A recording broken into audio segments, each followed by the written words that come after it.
పోటీ పరీక్షల్లో విజయం సాధించాలంటే గత ప్రశ్నాపత్రాల విశ్లేషణ తప్పనిసరి. గతంలో సీటెట్లో ఒక ప్రశ్న అడగడం జరిగింది. వైగాట్స్కి ప్రకారం ప్రాథమిక మానసిక సామర్థ్యాలు, బేసిక్ మెంటల్ కెపాసిటీస్, ఉన్నత స్థాయి సంజ్ఞానాత్మక ప్రక్రియలుగా, హయ్యర్ కాగ్నేటివ్ ప్రాసెస్గా మారడానికి ప్రధాన కారణం ఏమిటి? వైగాట్స్కి రష్యా దేశానికి చెందినటువంటి ఒక విద్యావేత్త. ఆయన ప్రతిపాదించిన సిద్ధాంతం పేరే సోషియో కల్చరల్ కన్స్ట్రక్టివిజం. సాంఘిక సాంస్కృతిక నిర్మాణాత్మకవాదం. 3 పదాలు ఉన్నాయి. సాంఘిక అంటే అభ్యసనం సాంఘిక పరిస్థితుల్లో జరుగుతుంది. అభ్యసనం అనేటువంటిది సంస్కృతి ఆధారంగా కూడా జరుగుతుంది. అదేవిధంగా భాష, లాంగ్వేజ్ కూడా ఒక టూల్ అభ్యసనానికి అని భావించాడు వైగాట్స్కి. బహుమతులు మరియు శిక్షల ద్వారా అభ్యసనం జరగడం, ఉద్దీపన ప్రతిస్పందనల మధ్య సంసర్గం ఏర్పడడం అనేది ప్రవర్తనవాద ఉపగమాలు. అంటే తారండేక్ ప్రతిపాదించిన ఎత్లోష్ అభ్యసన సిద్ధాంతం, స్కిన్నర్ ప్రతిపాదించిన కార్యసాధక నిబంధన, పావ్లో ప్రతిపాదించిన శాస్త్రీయ నిబంధన సిద్ధాంతాలకు సంబంధించినవి ఈ బహుమతి, శిక్ష, ఉద్దీపన, ప్రతిస్పందన పదాలు.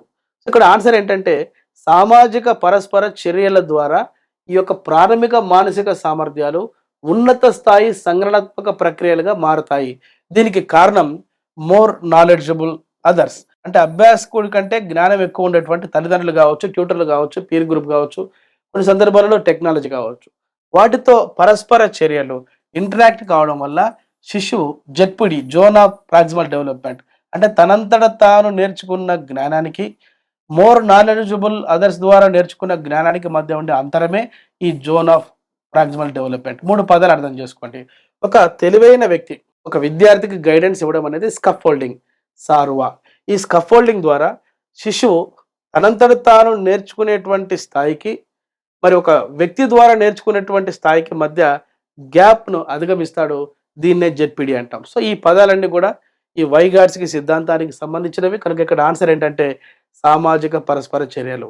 అనుగుణ్యత మరియు వ్యవస్థీకరణ వల్ల అభ్యసనం జరగడం అనేది జీన్ పియాజే ప్రతిపాదించిన కాగ్నేటివ్ కన్స్ట్రక్టివిజం కు సంబంధించింది. డియర్ స్టూడెంట్స్, ఈ కంటెంట్ మీకు నచ్చితే వెంటనే లైక్ చేయండి, సబ్స్క్రైబ్ చేసుకుని డాక్టర్ మోజెస్ ఎంఎల్ఏ అకాడమీ మా యూట్యూబ్ ఛానల్ గతంలో నేను అప్లోడ్ చేసిన షార్ట్స్, వీడియోస్ తప్పనిసరిగా చూడండి. ఈ వీడియోని మీ ఫ్రెండ్స్కి షేర్ చేయండి. పోటీ పరీక్షల్లో విజయం సాధించాలంటే educational psychology, perspectives in education మరియు పెడగాజీ పైన మంచి పట్టు సాధించాలి.